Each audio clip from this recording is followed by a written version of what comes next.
Okay, so good evening and welcome to another episode of Monk Radio. Announcements for tonight. First, we have some sad news, I suppose. Well, one announcement is that Sumedha left as well. So we're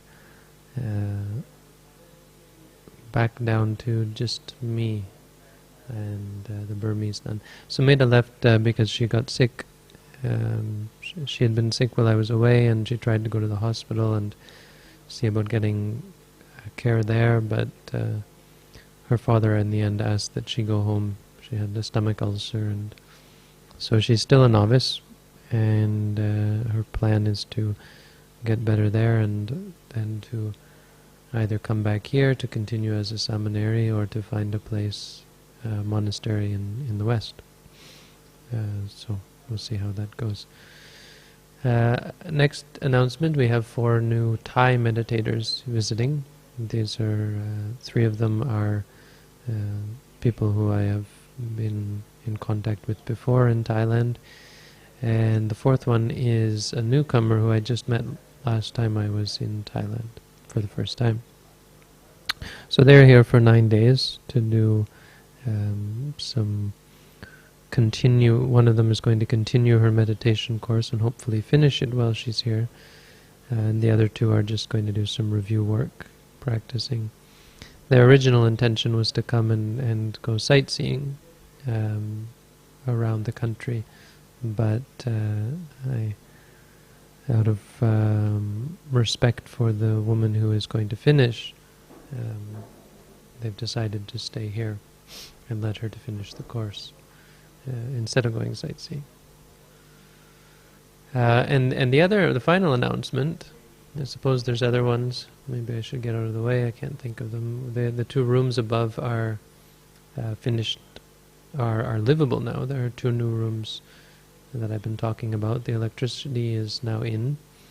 There's some more mason work that has to be done to cover up the electricity, and then a railing has to be put in, but they are livable now.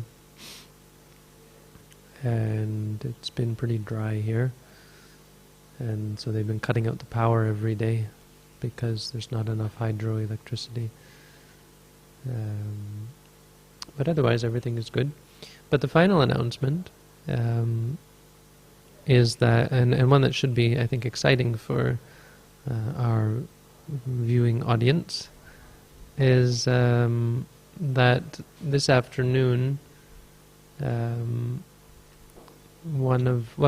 it happened is, the story goes, the new meditator who I just met recently, she asked to go on alms round, to follow after the monks on alms round, because she's had interest in the monastic life, and also because she just wanted to see the countryside. And so I said, well, it's not really good for women to follow after the male monks.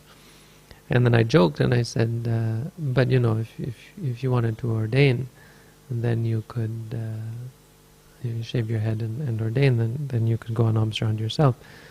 And she actually took me up on it. And so she's going to ordain as a novice monk, and you're going to get to witness that. It's kind of crazy, huh? We'll see how that goes. So here I have in front of me a robe set and a bowl, and she's going to ordain. Now it's going to be a temporary ordination, the way they do it in Thailand, and we talked about it, and normally we wouldn't want to do a temporary ordination. But under the circumstances, the reason it's going to be temporary is because she still has to coordinate with her mother. Her mother is 60, I think, but it's only her and her mother. Her mother has only one child, and I guess her father has passed away. And so for her to ordain in the long term, right now, her mother wouldn't be happy. Obviously, if she stayed here, it would be difficult for her mother. Her mother doesn't need the support, but sort of the emotional support.